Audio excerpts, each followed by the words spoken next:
कांग्रेस को भारत जोड़ो यात्रा के दौरान ही बड़ा झटका लगा है। कमलनाथ के करीबी रहे नरेंद्र सलूजा ने कांग्रेस का दामन थाम लिया।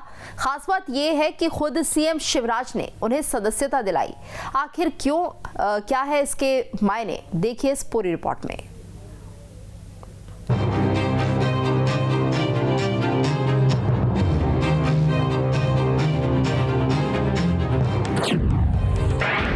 यात्रा के बीच कांग्रेस को बड़ा झटका। बीजेपी में शामिल हुए नरेंद्र सलूजा।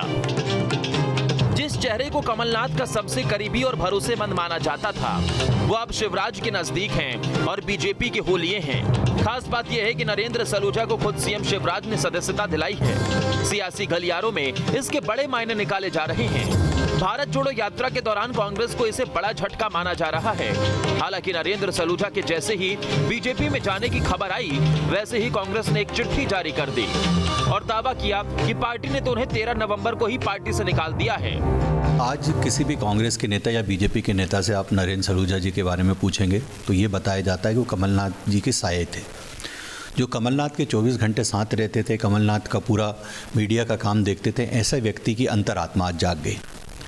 एक कीर्तनकार ने जब असलियत बताई, वो कहा कि ऐसा व्यक्ति जो कौम के खिलाफ है, जिसने लोगों को जिंदा जलाने वालों का साथ दिया, जिसने गुरुद्वारे पे हमला किया, ऐसे व्यक्ति के साथ आप खड़े हो तो उस दिन अंतरात्मा उनकी जाग गई। कांग्रेस पार्टी को लगातार शिकायतें मिल रही थी और प्रमाणित तौर पर यह तथ्य है कि नरेंद्र सलूजा पार्टी विरोधी गतिविधियों में शामिल हैं। यहां तक कि भाजपा के एजेंट के तौर पर कांग्रेस में काम कर रहे थे। इसलिए 13 नवंबर 2022 को कांग्रेस पार्टी द्वारा नरेंद्र सलूजा को पहले ही पार्टी से निष्कासित कर दिया गया था। नरेंद्र सलूजा को कमलनाथ का सबसे खास माना जाता था, लेकिन कहा जाता है कि इंदौर में गुरु नानक कार्यक्रम के बाद दोनों की दूरियां बढ़ गई। कहा जाता है कि उस कार्यक्रम में कमलनाथ भी गए थे और एक कीर्तनकार ने उनका विरोध किया था। सिख दंगों का जिक्र किया गया था। उसी के बाद से दोनों के रिश्ते खींच गए थे। जो हमारे पिता हैं गुरु तेग बहादुर जी, जिनका शहीदी स्थल रकाबगंज दिल्ली में गुरुद्वारा, उस भीड़ पर हमले के वो दोषी हैं।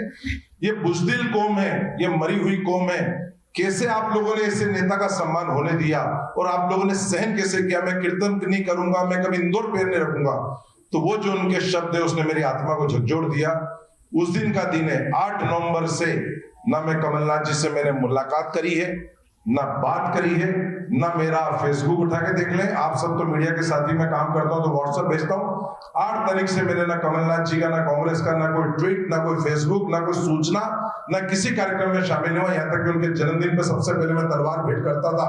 हर वर्ष के फोटो है मेरे, इस बार जन्मदिन पे बधाई देने भी नहीं आया। जिस व्यक्ति की पहचान कमलनाथ जी और कांग्रेस पार्टी रही हो, वह व्यक्ति आज कमलनाथ जी के विरुद्ध इतना गंदा बोलेगा, वह उनका मानसिक और राजनीतिक चरित्र को उजागर करने के लिए पर्याप्त है। वैसे चर्चा तो पहले से ही हो रही थी कि भारत जोड़ो यात्रा के दौरान कांग्रेस से दल बदल हो सकता है।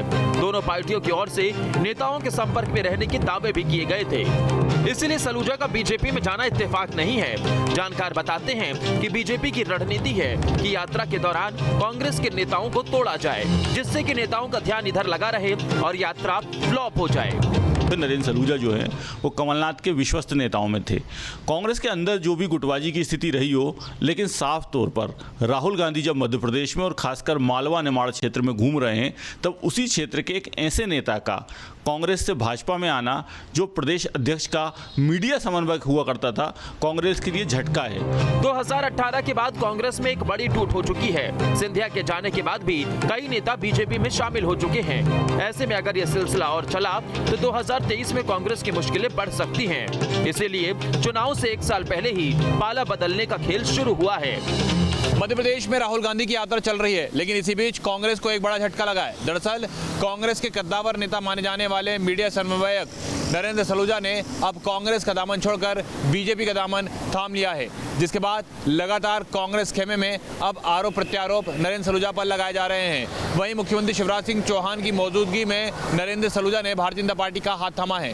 जाहिर सी बात है 2023 का चुनाव भी मध्य प्रदेश में अगले साल होना है। इतना ही नहीं, राहुल गांधी की यात्रा मध्य प्रदेश में निकल रही गई है। ऐसे में जिस प्रकार से नरेंद्र सलूजा की एंट्री बीजेपी में हुई है, ये बता रहा है कि कहीं ना कहीं आने वाले समय में दल बदल का एक किस्सा और इसी तरह बढ़ सकता है। वहीं कांग्रेस की इस यात्रा को बड़ा झटका भी आने वाले समय में मध्य प्रदेश में लग सकता है। जर्नलिस्ट अभय के साथ जितेंद्र शर्मा, न्यूज़ स्टेट, भोपाल। खबर तो ये है कि भारत जोड़ो यात्रा पर बीजेपी आक्रामक है। बीजेपी लगातार कांग्रेस नेतृत्व को घेर रही है ताकि यात्रा से कांग्रेसी नेताओं का फोकस कम हो। सलूजा का बीजेपी में जाना भी इस रणनीति का हिस्सा हो सकता है।